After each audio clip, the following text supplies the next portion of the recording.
Student, बच्चों आज हम स्टार्ट करेंगे चैप्टर नंबर 8 जो कि है food for plants and animals. तो जो फूड होता है प्लांट्स का और एनिमल्स का उसके बारे में डिस्कस करेंगे। चलिए स्टार्ट करते हैं। All living beings have many similar qualities. They all need food, water, air to survive. Animals and plants eat different type of food and acquire it in different way. तो जितने भी living organism हैं उनमें ये similarity है कि उन्हें water food चाहिए ही चाहिए ना, चाहे वो एनिमल्स हैं या फिर प्लांट्स हैं। लेकिन एनिमल और प्लांट दोनों का ही तरीका अलग होता है और फूड अलग होता है लेने का। ये देखते हैं फूड फॉर प्लांट। तो सबसे पहले हम बात करेंगे कि प्लांट के लिए कौन सा फूड होता है। Plant need various nutrient from for their growth and development. They absorb these nutrients from the soil through their roots.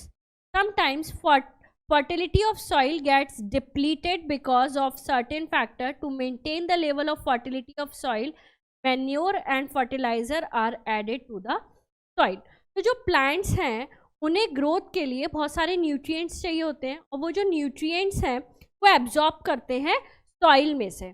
कई बार क्या होता है जो सॉइल है उसकी फर्टिलिटी खत्म हो जाती है। फर्टिलिटी खत्म होने का मतलब है कि उसमें से जो न्यूट्रिएंट्स होते हैं वो खत्म हो जाते हैं।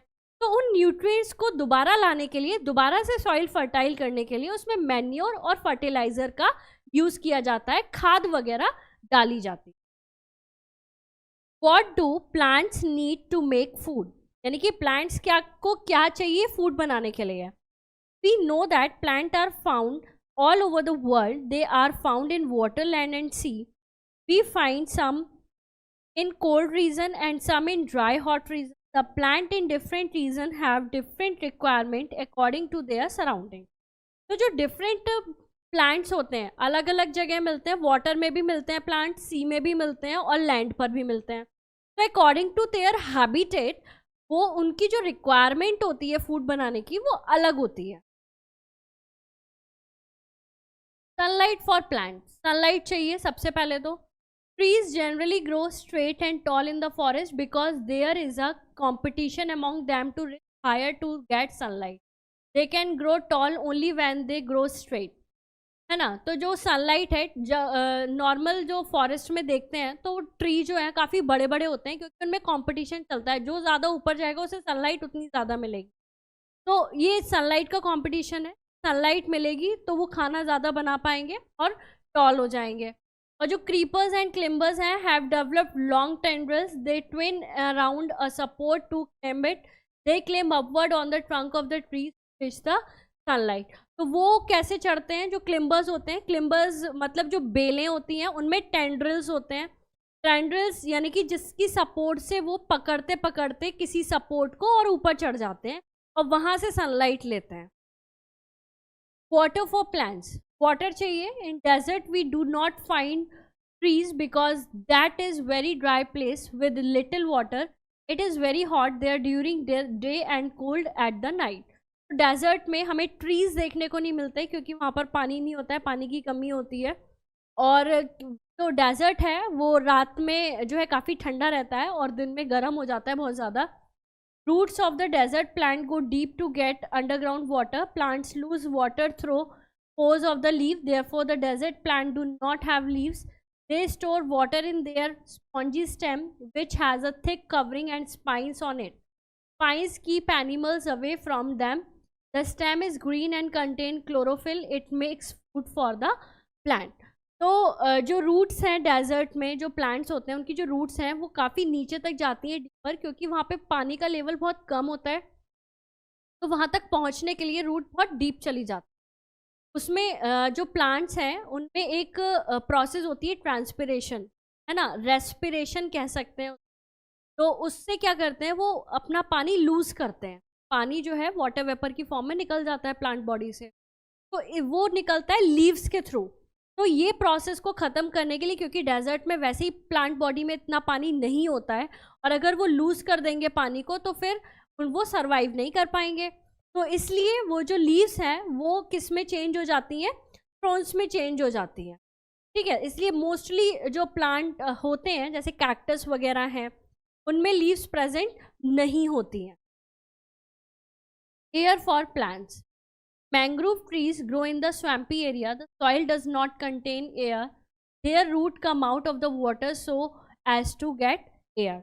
Leaves of floating plant bear stomata on their upper surface only, which are not blocked by water and remain open to exchange air. तो जो मैंग्रोव जो एयर है वो भी बहुत ज़रूरी है प्लांट के लिए. तो मैंग्रोव ट्रीज होते हैं वो स्वैम्पी एरिया में दलदल टाइप में, तो उनके पास जो पानी होते हैं तो पानी से रूट बाहर निकल आती है क्योंकि उसे एयर चाहिए होती है. और जो लीव्स प्लांट वैसे नॉर्मल जो लीव्स होती हैं उनके नीचे के साइड जो है स्टोमेटा होते हैं, लेकिन जो पानी के ऊपर पॉन्ड वगैरह में जो पानी के ऊपर लीव्स तैर रही होती हैं में नीचे के साइड नहीं ऊपर के साइड स्टोमेटा होते हैं क्योंकि एयर चाहिए. Process of making food. Green plants make glucose as food by the process of photosynthesis. When plants store glucose, this sugar is turned into starch. This extra food is stored in the different parts of the plant in which humans and other animals eat. Plants get energy in the form of sunlight, carbon dioxide from the air, minerals and water from the soil, and to make their food. Only green leaves, which have a pigment called chlorophyll, can make their own food. Plants use the energy from the food to grow and repair themselves. In warm weather, plants need a certain amount of water and sunlight and plenty of nutrient from the soil to grow and be healthy. People who grow plants, such as farmer or gardener, regularly put manure to fertilize the soil and make sure that its supply of nutrients does not go down. तो बच्चों ये जो green plants हैं ये अब glucose बनाते हैं, basically glucose बनाते हैं एज अ फूड. और किसकी प्रोसेस से बनाते हैं? फोटोसिंथेसिस. ये क्या करते हैं?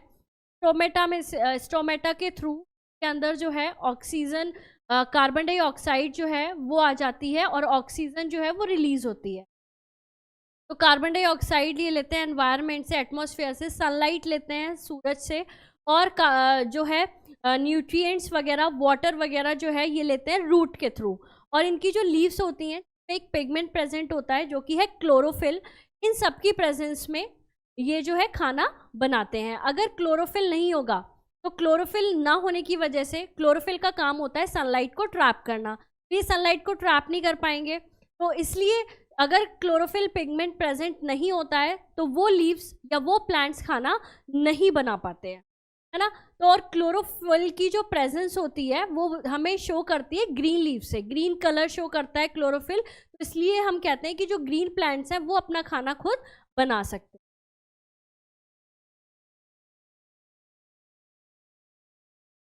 There is less sunlight and water is often frozen under the ground. At this time, there is less food making activity and store food. Tree growth is greatly reduced at time. Some trees also shed all their leaves. Winter के time में जब cold होता है तो वहाँ पर sunlight की बहुत कमी हो जाती है. कब कुछ दिन तो ऐसा होता है कि धूप नहीं निकलती है, और जब धूप नहीं निकलती है तो उस टाइम पर जो स्टोर फूड होता है, जो एक्स्ट्रा फूड होता है, जैसे ग्लूकोज वो बना रहे हैं, तो फिर जब बहुत सारा ग्लूकोज बन जाता है तो स्टार्च की फॉर्म में वो अलग अलग पार्ट में जाके इकट्ठा हो जाता है. विंटर्स के टाइम में ये स्टोर फूड का यूज़ करते हैं और उस स्टोर फूड से वो अपना काम चलाते हैं. लेकिन ये अपनी ग्रोथ उस टाइम पे नहीं कर पाते, और कई बार देखा जाता है कि विंटर्स के एंड तक तो वो अपनी जो लीव्स हैं वो शेड करने लगते हैं, निकालने लगते हैं. Plants that can not make, तो ऐसे प्लांट्स हैं जो कि अपना खाना खुद नहीं बनाते. Plants that do not have chlorophyll can not make their own. These are non-green plants. Some non-green plants like dodder, certain mushrooms, mosses and certain fungi feed off other plants and animals. They are known as parasites. The plants or animals that they live on is known as the host. तो जो plant अपना खाना खुद नहीं बनाते, के पास chlorophyll नहीं होता, तो वो अपना खाना खुद नहीं बना पाते, तो वो ऊपर डिपेंड होते हैं, जैसे मशरूम, फंगाई हो गया. तो ऐसे प्लांट्स को पैरासाइट्स बोलते हैं, और जी जिसके ऊपर डिपेंड होते हैं उसे होस्ट बोलते हैं. Insect eating plant. These plant are known as carnivorous plant और insectivorous plant. Although these plant make their own food through photosynthesis, they grow in soil which is very poor in minerals like nitrogen, and they need to trap insect to get enough nitrogen for their needs. The Venus flytrap attract insect in its jaw-like leaf trap by secreting nectar. तो insect eating plant को insectivorous plant या carnivorous plant बोला जाता है. ये क्या करते हैं, जो भी इनके ऊपर इंसेक्ट आते हैं ये उनको शिकार बनाते हैं. इस तरीके के होते हैं, जैसे कि वीनस ट्रैप है, ये इस तरीके से होता है, इसमें कांटे होते हैं आगे, और ये बड़ा ही जेली लाइक सब्सटेंस रिलीज करता है और फ्रेगनेंस करता है, कि इंसेक्ट जो है अट्रैक्ट हो कलर को देखकर, और जब वो आकर बैठते हैं तो उनके पैर जो है उस जेली वाले पार्ट पर चिपक जाते हैं और ये इस तरीके से बंद हो जाता है. और वो जो इंसेक्ट है उसमें से प्लांट फ्लावर में से और प्लांट में से डाइजेस्टिव एंजाइम निकलता है और उसे वहाँ पर digest. Once the insect land, the jaw clamp shut on its less than a second. At once, the plant's secret juice that dissolve the insect. If the insect is too big, however, it often sticks out of the leaf, attracting bacteria and mold, which not only decompose the insect but also make the leaf rot and fall off. The hollow leaves of the pitcher plant, जो pitcher plant है, are filled with nectar. Insects come to feed on this nectar. As they sit on the edge of the pitcher, the lid closes and the insects are trapped inside.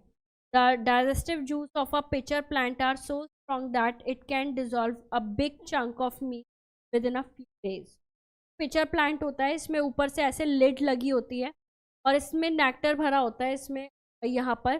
तो ये जो है nectar attract करते हैं insect को. Insect जैसे ही यहाँ आकर बैठता है, ये ऊपर से जो लिड है वो इस तरीके से डाउन हो जाता है और इसका जो डाइजेस्टिव एंजाइम है, डाइजेस्टिव है, वो इतना ज़्यादा स्ट्रॉन्ग है कि बड़े से बड़े इंसेक्ट को भी ये डाइजेस्ट कर लेता है कुछ ही दिन में. Sundew plant have a gel-like substance at the tip of the tentacles that cover the leaves. If the insect flies too close these, it gets stuck to the plant and eaten. तो sundew plant होता है उसमें tentacles होते हैं, उसके आसपास जब insect होता है तो वो क्या कर लेते हैं, ट्रैप कर लेते हैं. Food for animals. तो अब हम, ये था प्लांट्स का फूड. तो प्लांट्स एक वो होते हैं जो खाना खुद बनाते हैं और एक वो होते हैं जो दूसरों पर डिपेंड होते हैं, यानी कि या तो पैरासाइट होंगे या फिर इंसेक्टिवोरस या कार्निवोरस प्लांट होंगे. अब फूड फॉर एनिमल्स की बात करें तो animals can not make their food like plant do. तो एनिमल्स प्लांट की तरह फूड नहीं बनाते. Animals are depend on the plants for the food.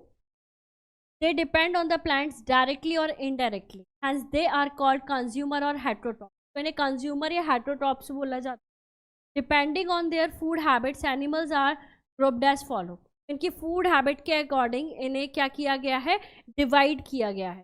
सबसे पहले आते हैं हर्बीवोरस एनिमल्स. जो animals that eat plants are called the herbivorous animals. Animals plant खाते हैं, डायरेक्ट प्लांट ही ले रहे हैं वो, तो उन्हें हर्बीवोरस बोला जाता है. जैसे कि cow, camel, buffalo, goats, deer and horse eat grass, green leaves and other plants part. Carnivorous plant, animal that eat other animal are called carnivorous animal. तो ऐसे एनिमल्स जो कि दूसरे एनिमल को खाते हैं उन्हें कार्निवोरस बोलते हैं. जैसे lion, tiger, eagle and owls are primary hunter that hunt live prey. तो ये जो एनिमल्स हैं इन्हें क्या बोला जाता है, carnivorous animal. Omnivorous animals, the animals that eat both plant and animals are called omnivorous animals. यानी कि जो प्लांट भी खा सकते हैं और एनिमल्स भी खा सकते हैं, उन्हें ओमनीवोरस बोला जाता है.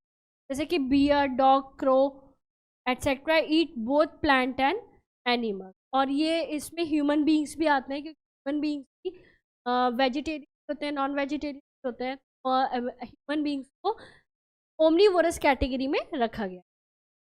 Scavenger animal, animals that eat dead animals or left over the animal hunted by carnivore animals are called scavenger animals.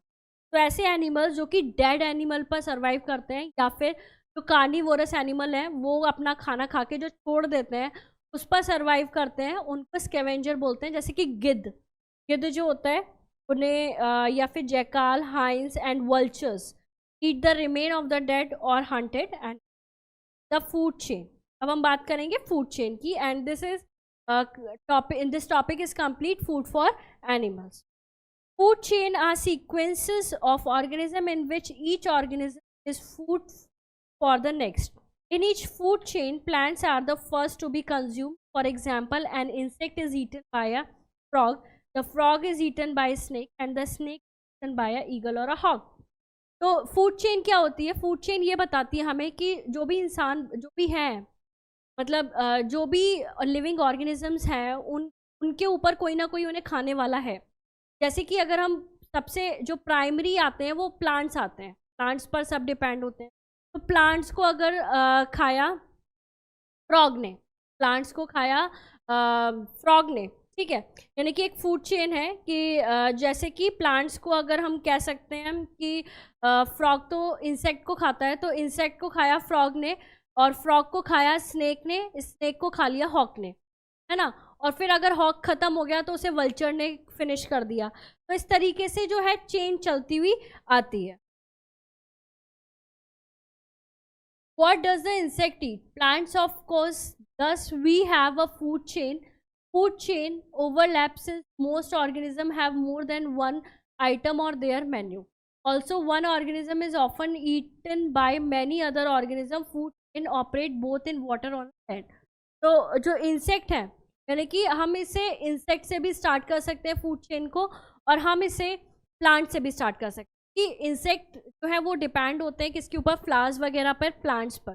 तो insect depend on plants, and frog depend on insect, snake depend on frog, and then hawk depend on snake, and then so on.